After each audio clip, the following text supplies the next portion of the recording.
Setiap Idul Fitri tiba, umat Islam di seluruh dunia merayakannya dengan gembira. Tak terkecuali bagi kaum muslimin di Nusantara.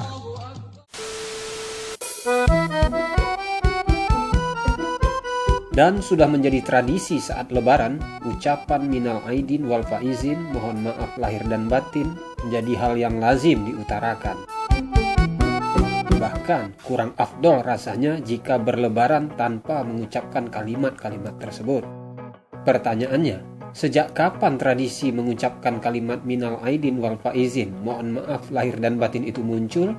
Tahukah sobat, perayaan Idul Fitri di era tempo dulu tidaklah mengenal ucapan demikian.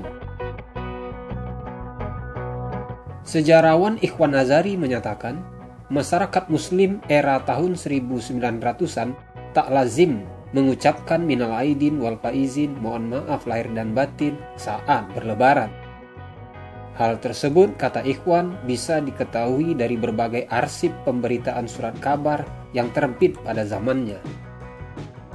Dosen Universitas Negeri Medan itu mencontohkan, pada surat kabar pewarta Delhi edisi khusus Idul Fitri yang terbit di Medan tahun 1930, sama sekali tidak ada ditemukan penggunaan kata minal aidin wal faizin, mohon maaf lahir dan batin dalam pemberitaannya, termasuk pula untuk berbagai iklan hari raya pada zamannya. Perayaan Lebaran pada masa itu lebih dominan disampaikan hanya dalam kalimat pendek, selamat hari raya saja. Ucapan sederhana ini lebih kental mewarnai media massa di Nusantara, Sumatera khususnya pada zaman itu. Yang tak kalah menarik, iklan hari raya yang dimuat koran-koran tempo dulu tidak ada mempromosikan makanan atau minuman. Yang lebih dominan adalah promosi baju, sepatu, atau kopiah. Ini menunjukkan masyarakat masa itu memproduksi sendiri makanan dan minuman mereka saat Idul Fitri. Hal yang sungguh berbeda dengan suasana lebaran di masa kini, di mana iklan makanan dan minuman sangat semarak. Hal menarik lainnya, koran-koran yang terbit pada era tempo dulu juga menyediakan kolom berisi syair menyambut hari Idul Fitri. Bermacam model syair mewarnai pemberitaan Idul Fitri di media massa zaman dulu.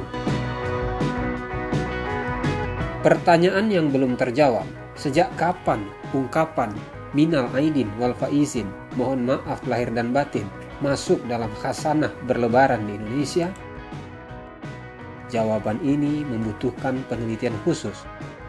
Namun, di koran pewarta Delhi yang terbit 1 abad silam, sudah ada muncul ucapan yang mirip. Bunyinya, minta maaf upat puji lahir dan batin 1 Syawal 1335. Ucapan ini dikirim seorang bernama Latif Krani dari Tanjung Pura. Meski tak persis sama dengan ungkapan di masa kini, namun meminta maaf di hari raya sudah muncul 1 abad silam, meski itu bukan hal umum pada zamannya.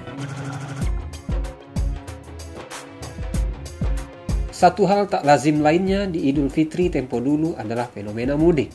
Ya, mudik atau pulang kampung bukanlah peristiwa penting dalam Idul Fitri di masa lalu. Ini berbeda dengan masa sekarang. Hal itu juga bisa dilihat dari pemberitaan media massa zaman dulu yang minim memberitakan peristiwa mudik. Para perantau muslim yang tinggal di Medan misalnya, baik dari Minangkabau atau Mandailing, tidak menjadikan momentum hari raya untuk mudik atau pulang kampung. Padahal, Delhi atau Medan pada masa itu merupakan wilayah yang banyak dihuni oleh migran dan para perantau.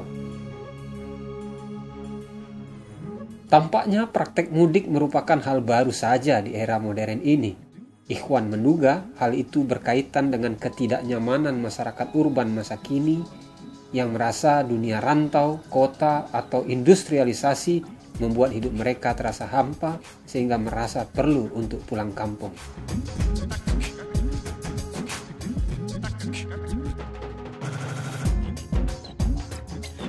Demikianlah sekilas informasi tentang suasana Lebaran dari dua zaman yang berbeda. Semoga ada manfaatnya bagi tuan dan puan semua.